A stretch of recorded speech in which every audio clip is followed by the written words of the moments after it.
This is the War Room Roundtable podcast, the show that takes you around the world to share interviews with some of the most successful and relevant businessmen and women on the planet. Hear their stories and get the most important business lessons they've learned on the road to success, and get exclusive advice on how to implement their successes into your life and business. The War Room Roundtable is brought to you by your hosts, Jason Miller, CEO of Strategic Advisor Board, and Phillip Lanos, CEO of Own the Rhythm, and former podcast host for Entrepreneur and Inc. magazine.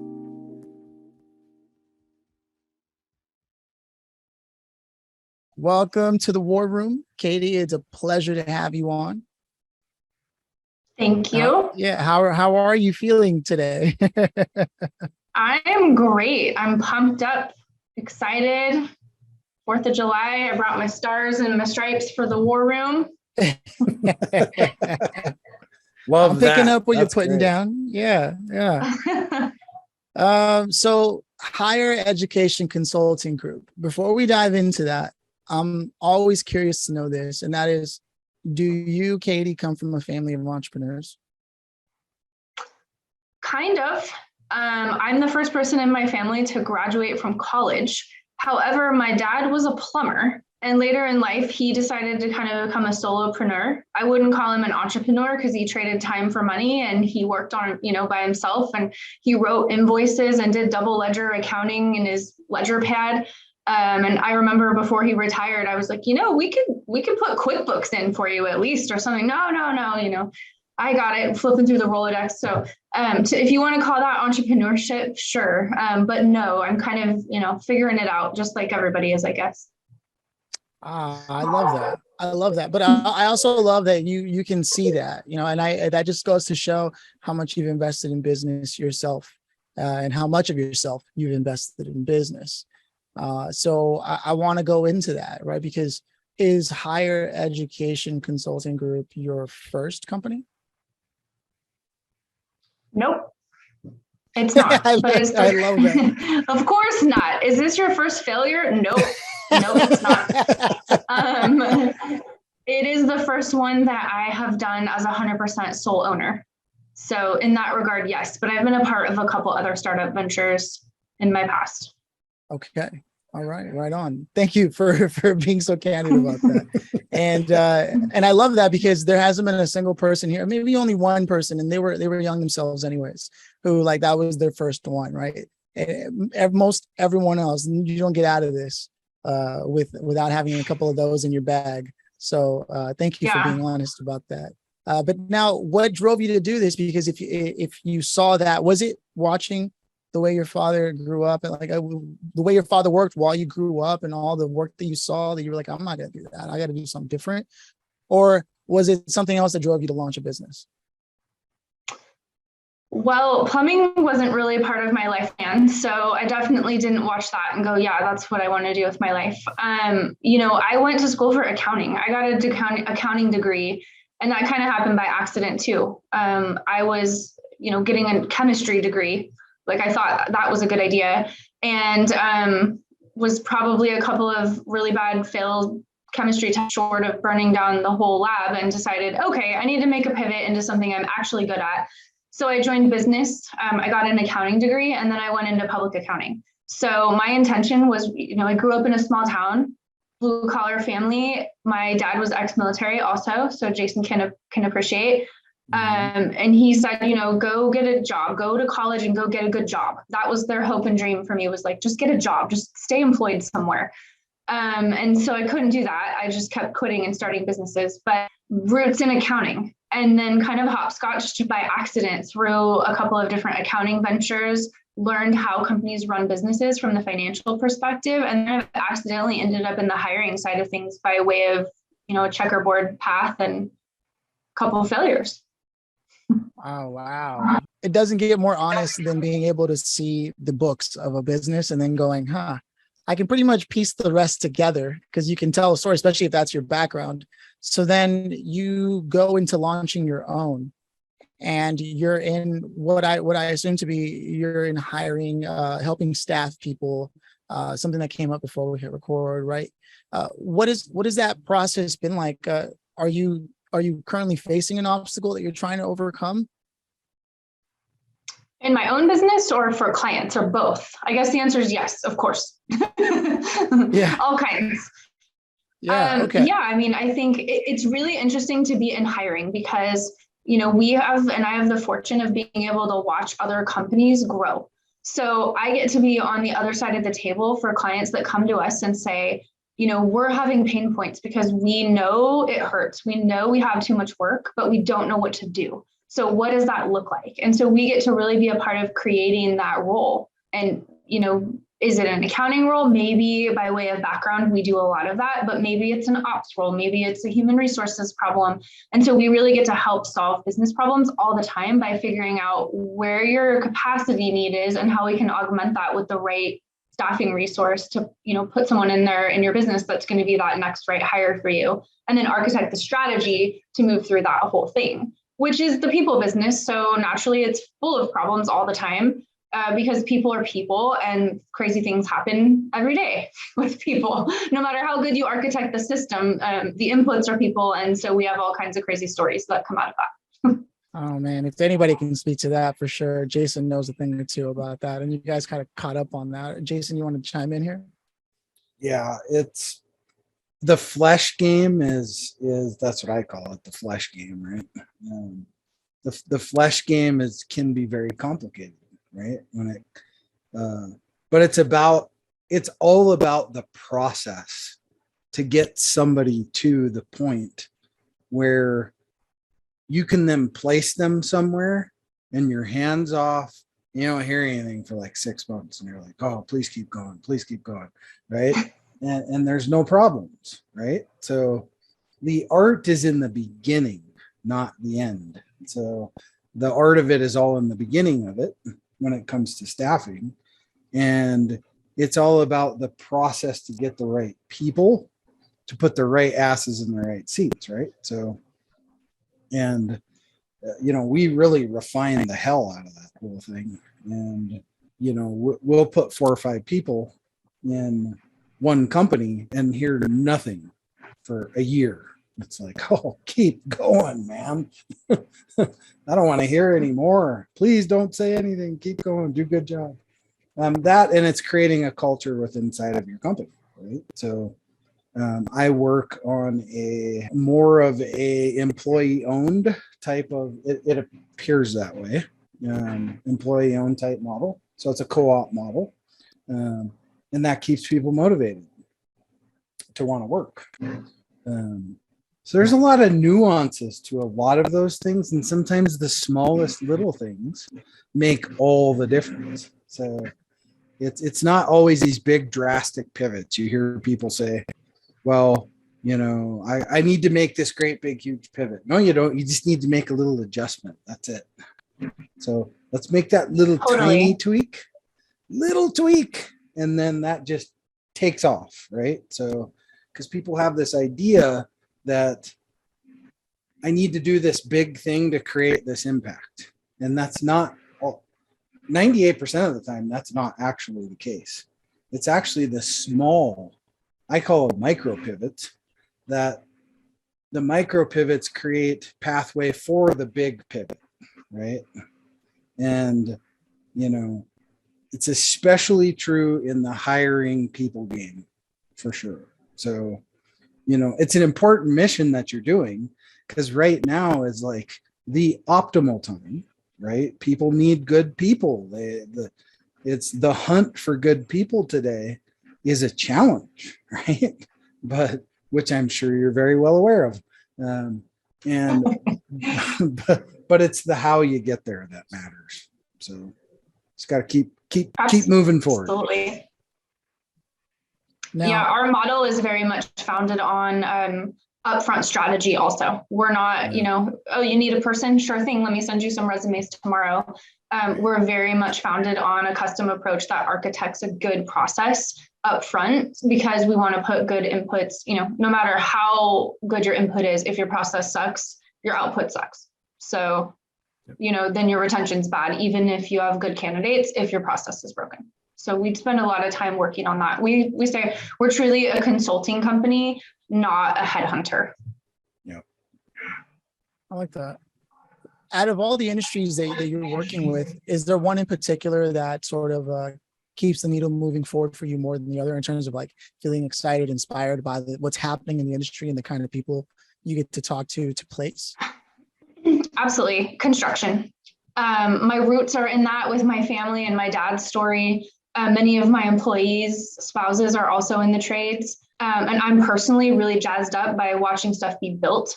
I think it's an awesome, foundation for our country. So I love being able to be a part of saying, hey, that construction company that builds those bridges, we hired their field crew, we hired their operations manager, we hired their first recruiter for them. We did all this work to help make that happen, which I think is really cool. My husband's also in the trades too. So I have where my heart is, and probably a third of our business is in the industry in some way, shape, or form.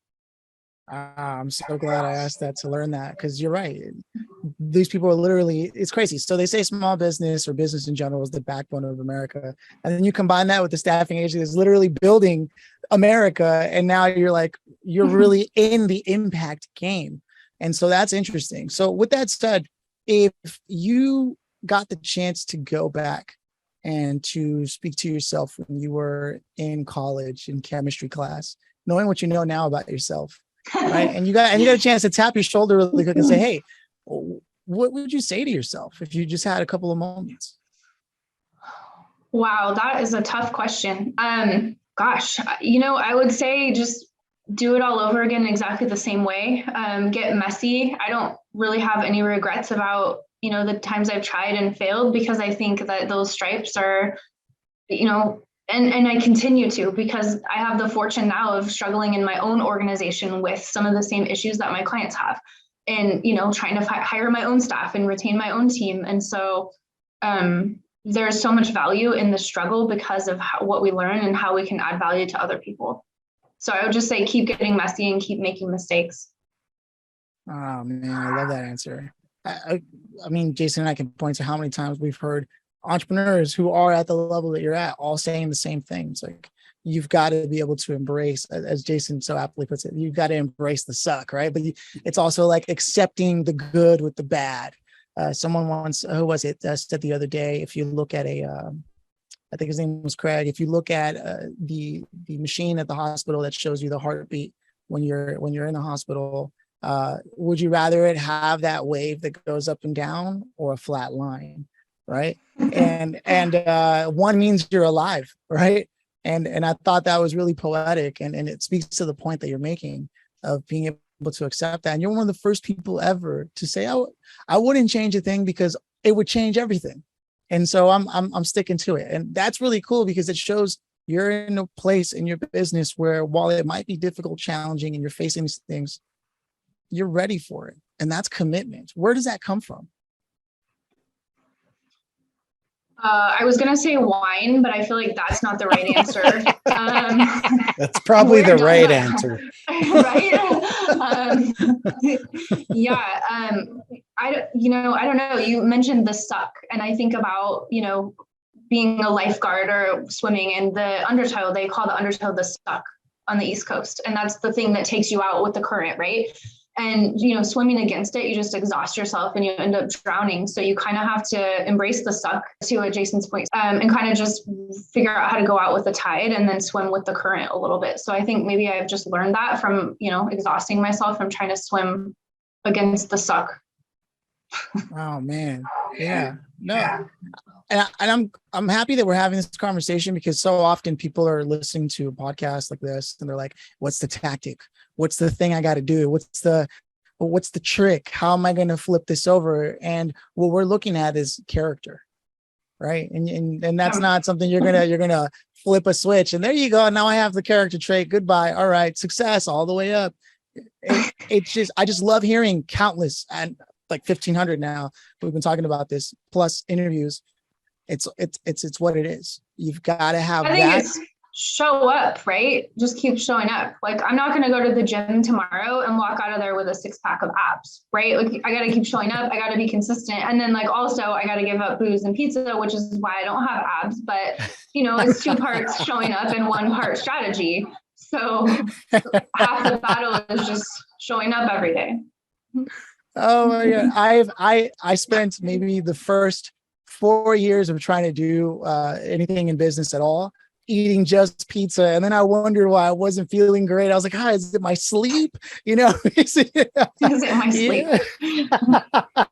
It's a real thing. You're right. I'm glad you pointed that out because that's real. And the business, do you ever have to look at people that you're hiring and ask questions about how they operate as people in order to qualify them, or is it just their resumes you look at? Oh no, the team does an interview of every person before we put them in front of a client. So they're definitely deep diving on all kinds of things, and it's all custom based upon what the client is looking for. So it's definitely a deep dive interview. So I've interviewed tons and tons of people. I don't do it as much anymore. My team, tends to handle the boots on the ground stuff. So I get to architect strategy, which is kind of a different phase of business ownership from when you are all the things, and then you kind of grow in phases into being the one that watches and architects, and then challenges that come along with that as well. Oh, Jason's gonna love that. He's a master of that. Do you have anything to say on that? Yeah. I love architecture. I love strategy. It's what I wake up for every single day to, really look at, what's the next chess move on the board, right? What's the next piece you're going to move that gets you closer to knocking out the king, right? Checkmate. And, checkmate being, higher growth, higher scale, all these things with clients and so on and so forth is, business is about people, and people are part of a strategy.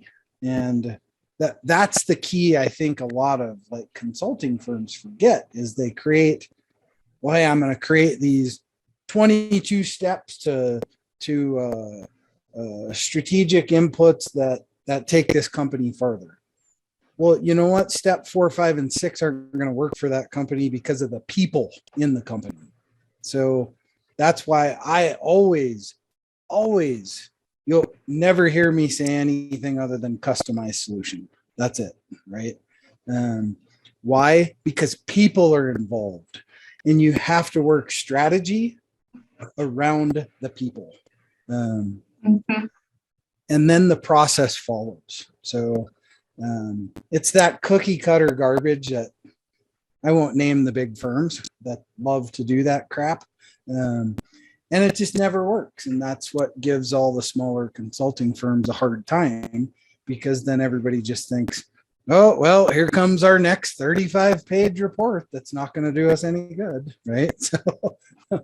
So I think that presents such an interesting challenge, because you've got, as a smaller business, custom solution, critical thought, design and architect means high salary for very experienced people that can do that, which as a small business, we don't always have the resources to command that. So you hire what you can, and then you train for that, and then your resources time. And so there's kind of this ping pong.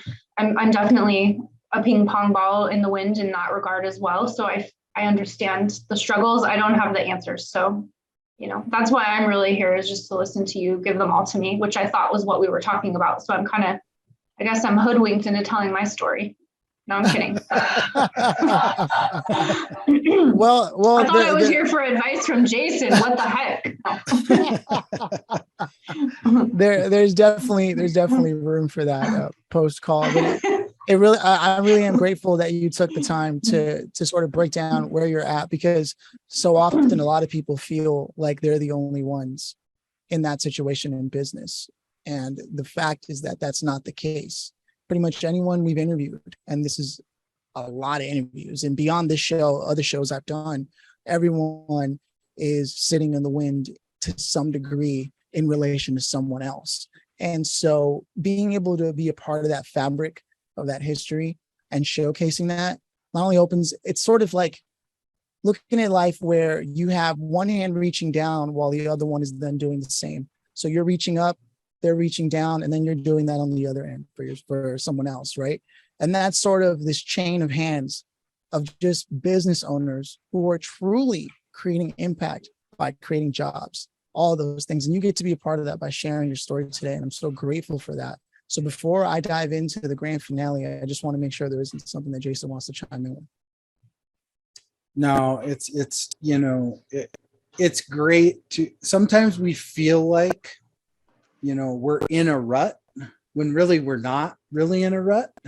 It just takes that one small little thing sometimes to make everything change. And that's the power of strategy, right? And when you talk about people, hiring people, putting people in places, and making those, we have the ability to really make a lot of change in the world, right? Because that's really what it should be about. And I think a lot of business owners don't make it about the footprint. They make it about survival, or they make it about what's the next step to grow more profit, so on and so forth. That's all important because we all got to eat, right? But if you make the journey really the focus, instead of the destination, don't worry about the destination right now. Focus on the journey and leaving that good footprint. Then, I know all that sounds like super cliche, but it's very, very true. The more good you do, the more return you get. It's just true. I am 1,000% case study of that. And here, if you'll indulge this story real quick. So my staffing agency, total accident why it happened. And here's how it happened. Was actually one of my clients in my strategic consulting firm, where we were helping her scale that agency. And she suddenly passed away of a brain tumor. I mean, it was just like that, gone. And her family wanted nothing to do with the business, anything of that. So I came in, looked at everything. Of course, behind the curtain, it was a disaster that I didn't know about. We made a bunch of fixes and we grew that company 4,000% in 1 year. Part of that is a contribution to COVID and people needing remote staffing and all those things, right? But the point being is, it was always the ability to do that. All I had to do is make a couple of little tiny tweaks, and that was it. And I always kept the customer in mind. So it's important that we look at those things and really kind of sometimes refocus what our own mission and vision is, and realize that we're there to create a process to support somebody else. And if we do that in the most effective and efficient way, we'll get where we need to go. So there you go. With that said, it's time for the grand finale. You made it, Katie. Pull out the wine. Let's do this. Jason probably has the scotch already. I wouldn't put it past him. With that said, if you could have invited anybody here and you had your pick of the litter, dead or alive, who would you have loved to have had here today, Katie, as a listener or contributor? I think Justin Timberlake. That's a new one. Yeah, I think when I think of him, I just think of joy. He dances, he sings, he's funny, he's laughs, he's a good golfer. He's all about positivity and joy. And I think sometimes we forget, I get so serious in my business life every day, focused on whatever it is, the outcome, the delivery, the whatever, to just stop and remember to have joy and, dance and celebrate a little bit, enjoy the music a little bit. And so I think Justin Timberlake would be a good beacon for that. I love that. It's like his song, Take Back the Night, right? Take back the night. Go ahead. Take back the life, take back the joy. I love it. I'm 100% also someone who can look at him and say, yeah, some people may only see him as an entertainer, but entertainers serve a purpose in society. Otherwise, we wouldn't give a damn about somebody hopping, skipping, jumping, and singing, right? But they're a great reminder. And I'm glad that you contributed that to the ethos that we've been building with this show. Because while it is about business, if you can't have fun in business, then you're probably in the wrong business. And we've had that conversation a couple of times with people where, if that's what you set up, then you didn't set up a business, you set up to own a job, right? That you work more hours than anybody else. And so that's sort of speaking to what Jason was addressing about like the mission, purpose, and values. Can you fall in love with the problem and not the product, the solution, right? That's something that goes around. I forget where I picked that up, but I never forgot it. Is the problem something you truly love? Because if it isn't, go find a problem that you do love. Because once you find a problem that you do love, you don't even care so much about the process, so much as being in front of that problem as much as possible, because you know your interaction with that problem is the solution. And that in itself, at an atomic chemical level, is what good business is all about. So with that, I'm going to go ahead and say those are my closing thoughts. Give Jason the floor to roll us out as he always does. Yeah. Awesome. Well, I always like to say this, there's 168 hours in a week. Thank you for, spending a small sliver of that with us. We're all busy. There's a lot of stuff going on. Busy's the wrong word. We need to get rid of that word. I think one of our other guests taught we're challenged, not busy, right? So, but yeah, there's lots of things always in the exterior all the time. But, money, cars, homes, all those things are replaceable, but you can't replace time. So thank you for being here, taking the time to be here, share some value with our audience and your journey, your story. We appreciate it very much. Thank you guys. It's been fun. All right. Cheers.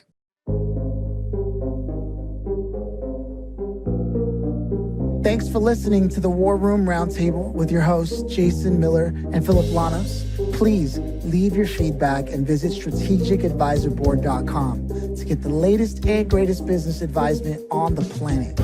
Follow us on social media for updates, and always remember, if you can dream it and believe it, then you can go achieve it. We'll see you in the next episode.